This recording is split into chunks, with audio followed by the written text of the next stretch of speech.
3 ans ont suffi pour que le Burkina Faso passe, aux yeux du monde, d'un pays déclaré perdu à un territoire qui recommence à respirer. Hier encore, les cartes de sécurité le classaient en zone grise. Mais aujourd'hui, les routes se rouvrent, les villages se remplissent et les marchés reprennent leur couleur. Au centre silencieux de ce renversement, la méthode d'Ibrahim Traoré bouscule les lectures habituelles du Sahel et oblige à regarder autrement les mêmes chiffres. Que révèle vraiment ce pari et jusqu'où peut-il tenir sans se briser dans le temps? Comprendre la trajectoire récente du Burkina Faso exige d'aller au-delà des impressions rapides et d'examiner ce que les faits révèlent réellement. L'enjeu est clair. Mesurer comment un territoire, longtemps considéré comme fragmenté et ingouvernable, a pu retrouver une forme d'équilibre fonctionnel. La promesse de cette enquête tient en une idée simple: offrir une lecture précise, débarrassée d'exagération et de triomphalisme, pour expliquer pourquoi certaines dynamiques se sont inversées malgré un contexte régional instable. Le bénéfice principal pour le lecteur est net. Une compréhension méthodique de la mécanique interne du renversement, en 10 à 12 clés opérationnelles, tirées uniquement des données observables dans les villages, les routes et les services essentiels. Un micro-hook s'y ajoute. La question de savoir comment des communautés autrefois dispersées ont pu retrouver une cohésion mesurable. Les stakes sont élevés, car ce récit ne concerne pas seulement un pays isolé. Il parle aussi du rôle des États sahéliens dans la reconstruction sociale, du poids des initiatives locales et de la manière dont la sécurité peut devenir un cadre plutôt qu'un objectif figé. Suivre pas à pas ce processus, c'est comprendre ce que signifie reconstruire un pays à partir de ses gestes les plus ordinaires. La première révélation apparaît dès que l'on confronte les données de terrain. En moins de 3 ans, plus d'1 million de déplacés ont déjà regagné leur village, inversant une trajectoire que les rapports internationaux décrivaient comme irréversible. Cette inversion rapide agit comme un point de rupture méthodique, révélant que le chaos de 2022 n'était pas un état figé, mais une séquence encore ouverte. Pour saisir l'ampleur du basculement, il faut revenir à cette année charnière, où plus d'un tiers du territoire est échappé à l'État, où les routes étaient coupées et où les services sociaux s'effondraient sous la pression conjuguée de la peur et de l'exode. Les villages se vidaient, les écoles fermaient, les marchés se taisaient, tout concourait à installer l'idée d'un pays condamné. C'est dans ce cadre que l'arrivée d'Ibrahim Traoré change la dynamique. Non par un récit spectaculaire, mais par une réorganisation progressive des priorités, centrée sur la sécurité comme première couche d'un édifice plus large. Ce qui devient visible ensuite, à mesure que les zones rouges se contractent, c'est une recomposition silencieuse. Les familles reviennent, les coopératives reprennent leurs activités et les services élémentaires se réinstallent avec une régularité presque mécanique. Les routes rouvertes permettent au commerce de reprendre. Les puits remis en service redonnent un rythme au quotidien. Les habitants eux-mêmes décrivent cette moins un rétablissement militaire qu'un retour de la vie ordinaire, observable dans les marchés du samedi ou dans les classes improvisées sous les manguiers. Cette dynamique n'efface pas les fragilités du pays, mais elle en modifie profondément la lecture. Elle montre que la sécurité, loin d'être une fin en soi, est devenue l'ossature d'un modèle où se combinent protection, participation locale et autonomie progressive. Elle installe aussi la question centrale qui guidera la suite. Comment ce renversement, encore pas fragile, peut-il se consolider et pour qui fonctionne-t-il réellement au sein même des communautés qui en portent donc le poids quotidien? Lorsque les premiers villages libérés recommencent à s'organiser, ce ne sont pas des acteurs institutionnels qui occupent le devant de la scène, mais des figures discrètes qui incarnent la transition concrète. Leur rôle sert de fil conducteur pour comprendre ce que produit réellement la stratégie mise en place au niveau central. Ces trajectoires individuelles montrent comment la sécurité, une fois installée, se transforme en dynamique sociale, durable et mesurable, bien avant que les statistiques ne s'ajustent. Le retour de Mariam à Wahigouya illustre cette logique. Après 3 années d'exil, elle rouvre une salle de classe improvisée sous un toit de tôle, où 40 enfants s'installent chaque matin. Sa présence suffit à recomposer un tissu social longtemps fragmenté. Les parents recommencent à planifier l'avenir. Les enfants, eux, retrouvent le rythme familier des chants du matin sous les manguiers. Ce geste modeste devient un indicateur tangible. Lorsque l'école redémarre, le village se remet à respirer. Plus. Au sud, un jeune mécanicien, formé au programme national d'agro-restauration, remet en marche, dans un atelier minuscule, les pompes qui alimentent une cinquantaine de familles. Chaque réparation réduit la dépendance à l'aide d'extérieur et réinstalle une autonomie pratique au cœur des communautés. Son travail quotidien, sans éclat, matérialise la seconde couche du modèle en émergence. Fonctionner, puis revivre. Ces 2 parcours, bien qu'épars, dessinent une même trajectoire. La reconstruction avance par petites unités de confiance. Ce n'est pas la performance individuelle qui compte, mais la façon dont chaque geste produit une chaîne d'effets visible dans la vie quotidienne. À travers ces figures locales, la stratégie nationale prend forme dans le réel, révélant le premier niveau d'impact concret pour les populations qui en dépendent. Le basculement commence lorsque l'année 2022 s'ouvre sur un paysage figé par la peur. Les routes sont coupées, les villages se vident et l'administration se replie sur Ouagadougou. Ce climat suspendu agit comme un déclencheur brutal. L'État ne contrôle plus ses périphéries et les familles abandonnent marchés, écoles et points d'eau.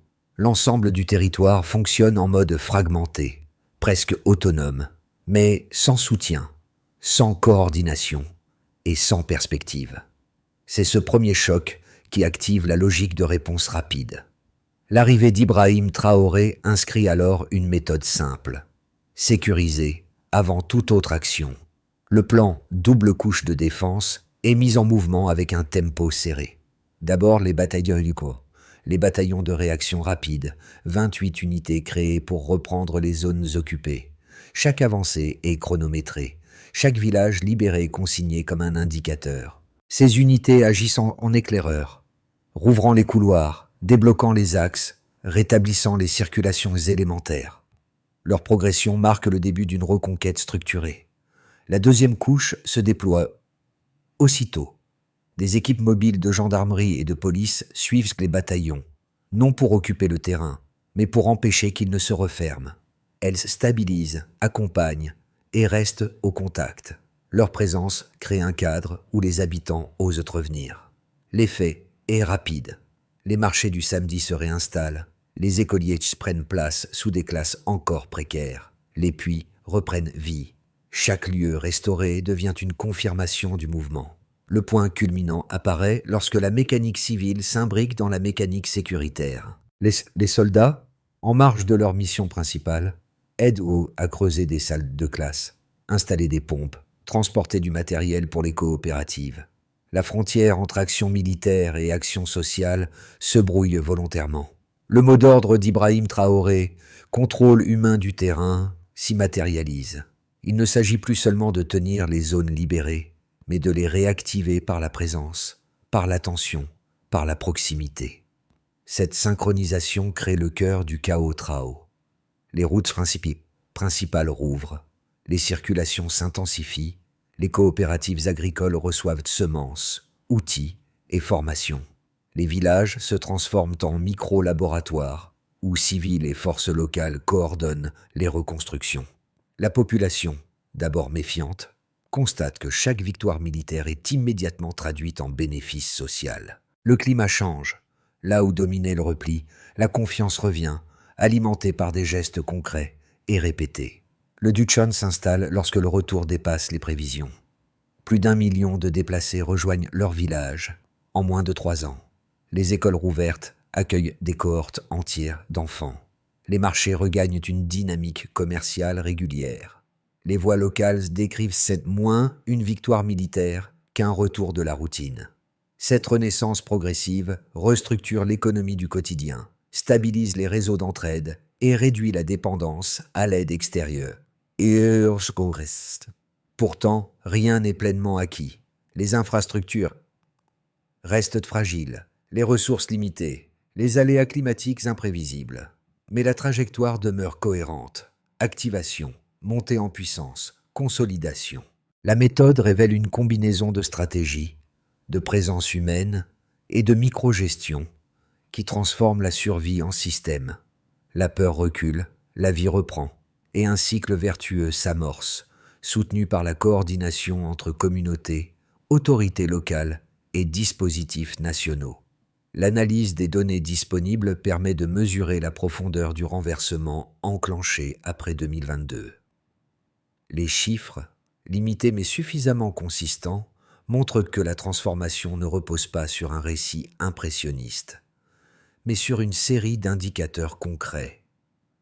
Ils forment une trajectoire baseline, delta, où chaque amélioration correspond à un changement directement observable sur le terrain. Cette logique est au cœur de la méthode revendiquée par Ibrahim Traoré, qui insiste sur des résultats mesurables plutôt que sur des déclarations symboliques. Le premier indicateur repose sur plus d'1 million de déplacés, sont revenus dans leur village. Cette donnée traduit un seuil de confiance élevé et un retour au risque acceptable. Elle représente une inversion nette par rapport à la baseline de 2022, où l'exode atteignait des niveaux critiques et semblait irréversible. Sa portée dépasse le simple mouvement démographique. Elle signale que les routes sont praticables, que les marchés fonctionnent suffisamment pour attirer les familles et qu'un minimum de sécurité locale s'est réinstallé. Un tel retour massif ne se produit jamais sans signaux tangibles, ce qui en fait l'un des marqueurs les plus solides de la trajectoire actuelle. Le deuxième indicateur s'appuie sur 28 bataillons de réaction rapide ont rouvert les principaux axes. Cette mesure exprime un degré d'organisation opérationnelle rarement observé récemment. Chaque bataillon suit un protocole précis: déblocage des routes, sécurisation des zones libérées et transmission immédiate aux équipes de stabilisation. Cette chaîne continue empêche le vide sécuritaire qui alimentait autrefois les déplacements forcés. L'effet delta est visible dans les circulations. Les marchés hebdomadaires reprennent, les transporteurs reviennent et les coopératives retrouvent des débouchés régionaux. Le réseau logistique, même fragile, se reconstitue. Le troisième indicateur montre qu'environ 300 écoles et 700 puits ont été remis en service. Cet ensemble d'infrastructures rend la vie quotidienne possible et prévisible. L'impact de ces chiffres dépasse la simple addition d'installations. Il concerne les routines sociales, la mobilité et la capacité des familles à redevenir autonomes. Les écoles rouvertes attirent les parents, les puces fonctionnelles réduisent de la dépendance extérieure et la combinaison des deux stabilise les villages. Le delta constaté ici est l'un des plus structurants, car il transforme immédiatement les conditions de vie. Pris ensemble, ces trois ensembles de données tracent une ligne cohérente. La stratégie repose sur un enchaînement d'actions où chaque gain sécuritaire est converti rapidement en bénéfice social. C'est cette conversion rapide qui distingue le modèle actuel d'autres expériences sahéliennes. Dans le discours d'Ibrahim Traoré, cette articulation n'est pas un hasard, mais une méthode: défense active pour reconquérir, puis présence durable pour ancrer les effets. L'analyse montre également que ces progrès ne s'inscrivent pas dans un mouvement uniformément ascendant. Le pays reste confronté à la fragilité des infrastructures, aux contraintes climatiques et aux ressources limitées. Pourtant, les données révèlent une dynamique suffisamment robuste pour établir une tendance. La logique baseline, delta, n'est pas une construction théorique. Elle apparaît dans le retour démographique, la réouverture des axes et la remise en état des services essentiels. L'intérêt de cette approche réside dans sa lisibilité. Elle permet de comprendre comment une politique de sécurité si souvent abstraite, devient un ensemble d'indicateurs concrets qui modifient le quotidien. Les chiffres ne racontent pas tout, mais ils racontent assez pour saisir la cohérence de la transformation en cours. Deux lectures opposées coexistent face au renouveau du Burkina Faso, et chacune mérite d'être examinée selon ses propres arguments. La première, souvent formulée par des observateurs extérieurs, redoute une militarisation croissante de la vie quotidienne. Elle interprète la présence simultanée des bataillons, des équipes mobiles et des dispositifs locaux comme une centralisation excessive du pouvoir. Dans cette optique, l'extension du contrôle sécuritaire risque d'éroder l'autonomie des communautés villageoises, de réduire l'espace civique et de transformer les initiatives locales en simples relais d'un appareil étatique dominant. Cette crainte s'appuie sur l'idée qu'un pays fragilisé pourrait, en se reconstruisant, glisser vers un modèle où le pouvoir se concentre au détriment des marges. La seconde lecture, issue principalement du terrain, repose sur une expérience vécue au quotidien.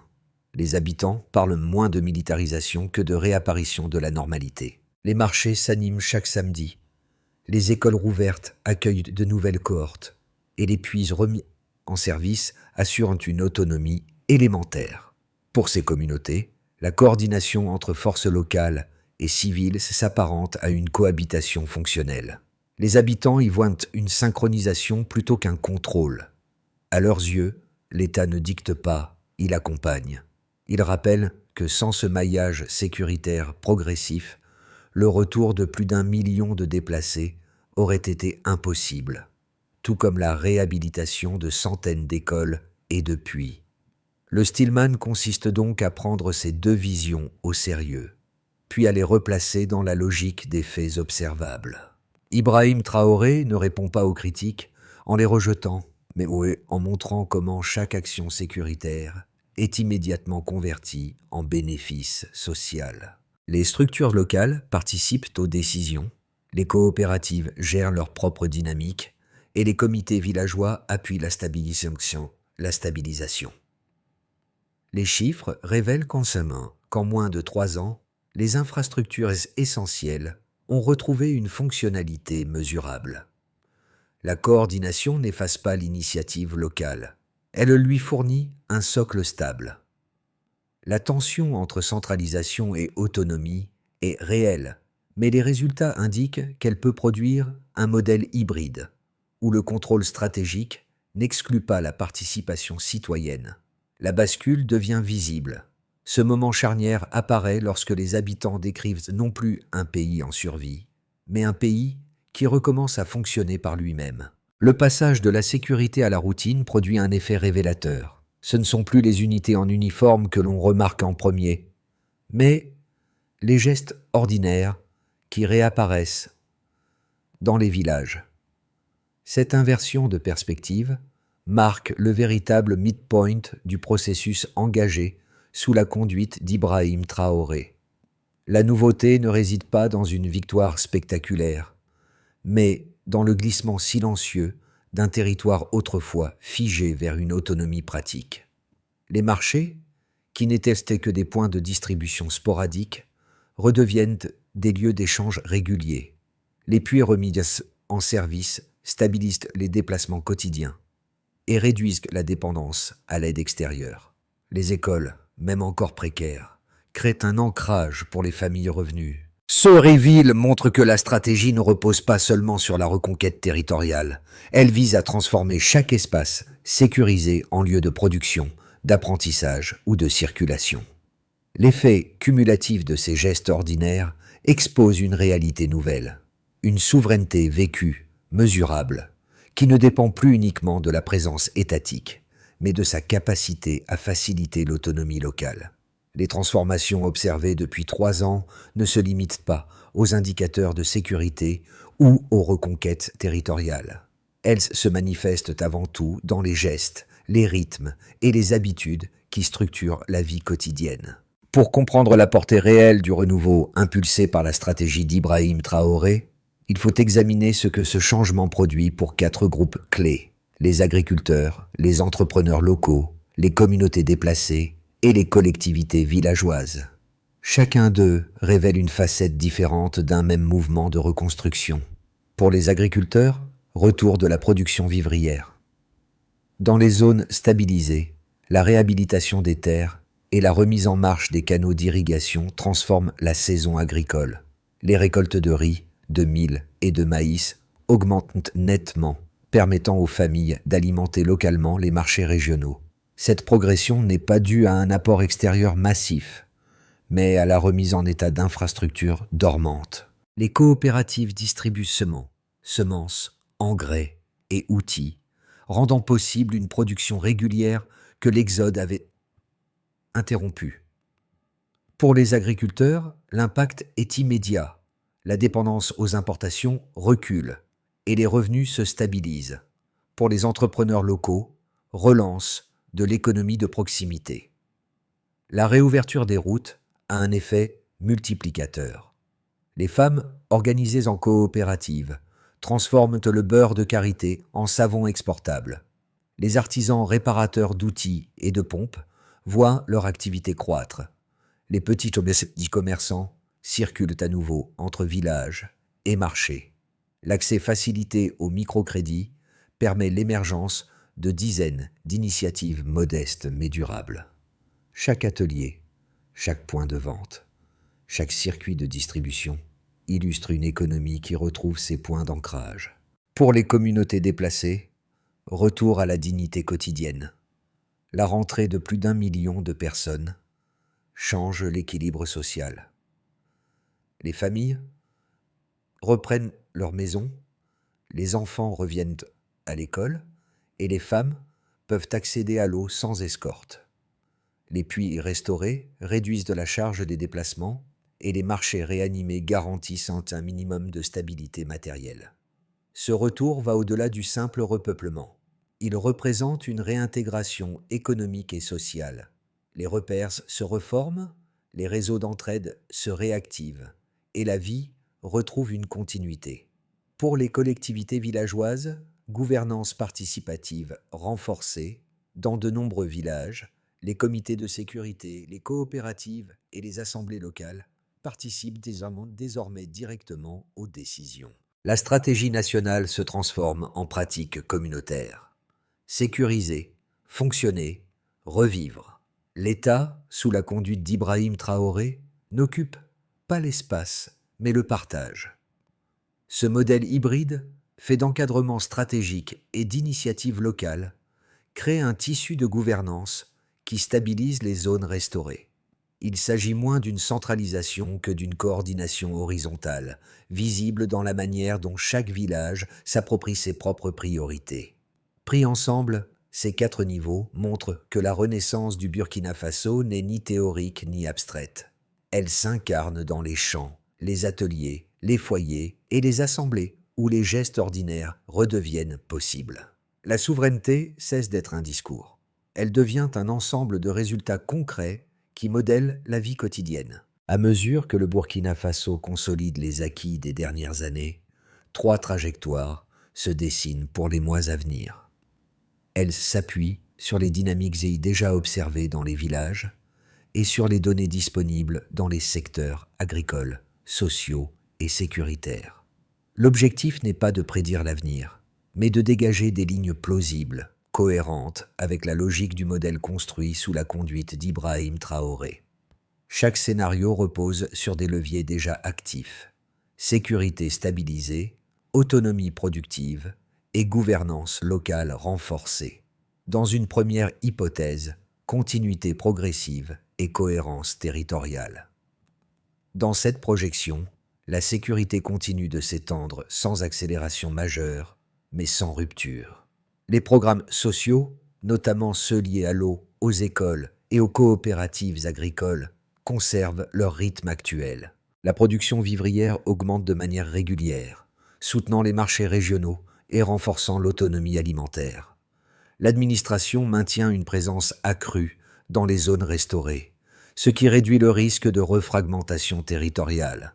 Cette trajectoire privilégie la solidité plutôt que la rapidité, Le pays progresse par strates successives. Dans un scénario plus favorable, consolidation élargie et ouverture régionale maîtrisée. Dans cette perspective, l'amélioration sécuritaire encourage un intérêt croissant de partenaires africains voisins, attirés par le modèle d'autonomie locale développé récemment.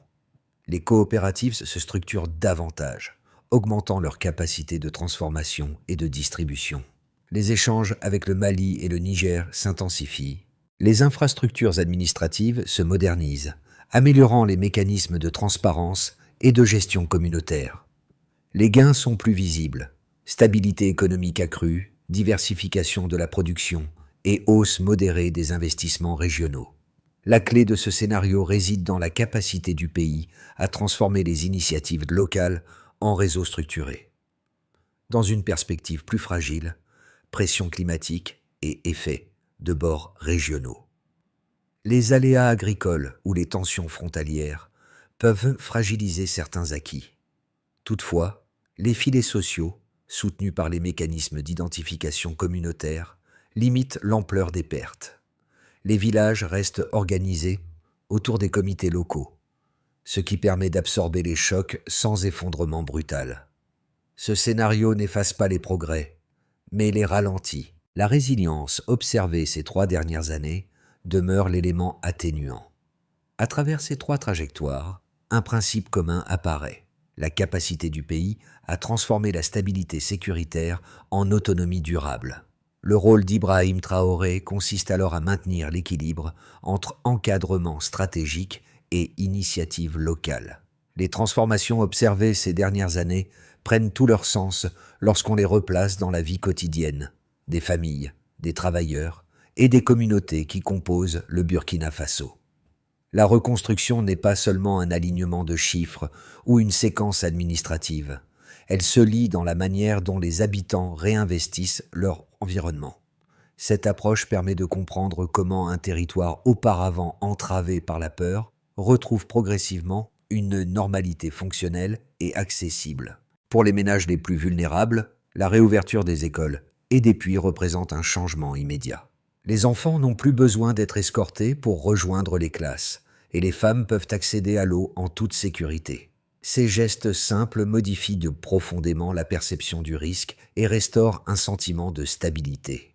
Les familles déplacées, désormais de retour dans leur village, reprennent leurs activités agricoles ou commerciales, retrouvant une autonomie qu'elles avaient perdue. Les jeunes artisans et mécaniciens voient également leur quotidien changer. En réparant POS, outils ou équipements agricoles, ils contribuent directement à l'économie locale. Leur rôle dépasse la simple prestation technique. Ils deviennent des points d'appui communautaires, capables d'assurer la continuité de services essentiels. Ce tissu professionnel, longtemps affaibli par l'exode et l'insécurité, retrouve une densité qui fortifie l'ensemble du territoire. Pour les coopératives et les petits entrepreneurs, la circulation retrouvée des biens et des personnes offre un espace d'expression et de croissance. Les marchés reprennent leur rythme, les produits locaux se stabilisent et les initiatives collectives gagnent en visibilité. L'enjeu n'est plus seulement de survivre, mais de se projeter, d'expérimenter et de bâtir des structures durables. Dans cette dynamique, chaque citoyen devient un acteur du renouveau. La reconstruction n'est pas un mouvement lointain, elle traverse les foyers, les ateliers, les champs et les assemblées villageoises. Pour transformer les avancées actuelles en progrès durables, une feuille de route claire s'impose. Elle s'articule autour d'étapes directement inspirées des pratiques déjà observées sur le terrain et consolidées sous la conduite d'Ibrahim Traoré. L'objectif n'est pas de réinventer un modèle, mais d'ordonner les mécanismes existants de façon mesurable, ajustable et compatible avec les capacités locales. Chaque étape constitue un maillon identifiable, permettant au pays de stabiliser ses acquis sans dépendre d'interventions extérieures massives. La première étape consiste à sécuriser et maintenir la présence dans les zones libérées. Les bataillons de réaction rapide et les unités mobiles doivent conserver un maillage constant autour des villages restaurés. La mesure principale est aussi la continuité de circulation sur les axes principaux. Si les trajets hebdomadaires restent fluides, l'objectif est atteint. La deuxième étape vise à réhabiliter systématiquement les infrastructures essentielles. Puis, écoles et routes constituent le socle de la routine quotidienne. Le suivi se fait par le nombre d'installations fonctionnelles et par la reprise régulière des activités locales. Les villages signalent eux-mêmes la stabilité via leurs comités. La troisième étape cherche à consolider l'autonomie économique. Les coopératives reçoivent outils, semences et formations, tandis que les artisans locaux réparent équipements et pompes. Les indicateurs portent sur la production vivrière, la fréquentation des marchés et la disponibilité des outils de travail. La quatrième étape propose de renforcer la cohésion sociale par les dispositifs communautaires. Les programmes d'identification comme le RSU ou le PUMP permettent de suivre les familles et de cibler les besoins réels. La mesure consiste à vérifier la régularité des distributions et la participation des foyers aux activités communes. La cinquième étape appelle à intégrer pleinement la gouvernance locale. Les comités villageois participent à la prise de décision. Le succès se lie dans la coordination entre forces locales, coopératives et autorités administratives.